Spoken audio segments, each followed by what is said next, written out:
Welcome back to the David Pakman Show.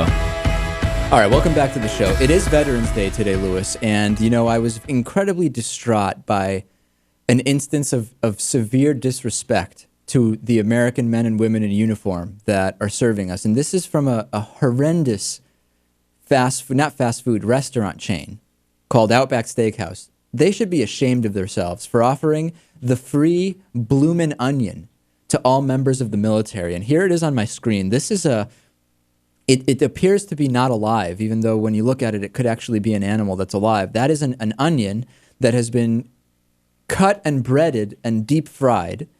And it is it's tied for the most unhealthy appetizer, the most unhealthy item of food anywhere across the country, believe it or not.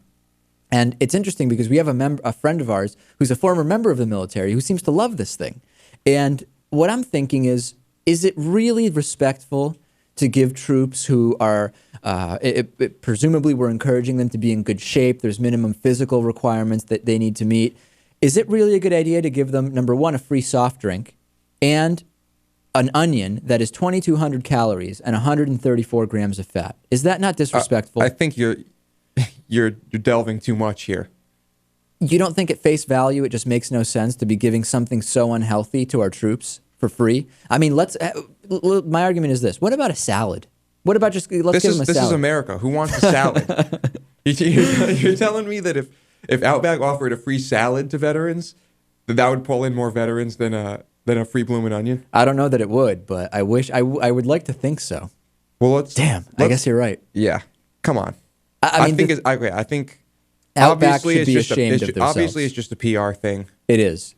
Okay, but so what? Do it in a better way. What about just ice cream or something? I mean, the 2,200 calorie Bloomin' Onion is the way we're going to respect our troops. This is the same way that conservatives say, hey, support the troops by not criticizing the war, as opposed to, treating soldiers like the adults that they are and saying, you know what? Whatever your sexual preference, we know you're professionals and we don't have to legislate whether you can tell people you're gay or not. How about that for Veterans Day? I mean, what about we can commit to stop sending soldiers to silly wars for political gain, personal vendettas, or fossil fuels? Wouldn't that be a better way to honor the troops, Lewis? I think there's plenty of things we can do plenty of legislation we could pass to help the troops. Why don't we say that for Veterans Day, we're going to ensure all soldiers get the resources they need when they come back from war right away, but also years later? I think that would be a nice resolution to take, as opposed to, you know what? We believe we're going to insult the troops by saying they're not even smart enough to realize the distinction between criticizing the political reasons for war and supporting the troops. I mean, it's an insult when we hear, hey, you've got to support the war, you've got to support the troops. The idea that the troops aren't smart enough to see the difference between the two, and the idea that they're not mature enough to handle gays and lesbians among their ranks, that is really an insult. And that's really what we should be changing for Veterans Day, don't you think?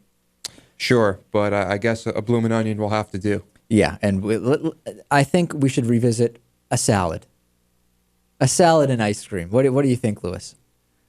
You don't think it'll sell? I think we'd have to ask the vets. Well, we'll take a poll, maybe.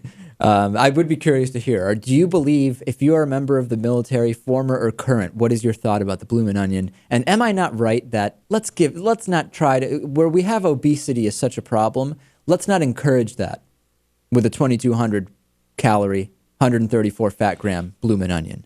The David Pakman Show is made possible by listeners like you and by Greenfield Savings Bank, building a strong community one account at a time, with neighborhood offices in Greenfield, Amherst, Conway, Shelburne Falls, South Deerfield, and Turners Falls, and online at greenfieldsavings.com. By the Daily Hampshire Gazette and GazetteNet.com, connecting our communities with local news and information. By DIF Design, specializing in custom business websites at DIFdesign.com. Find out more about underwriting The David Pakman Show at davidpakman.com.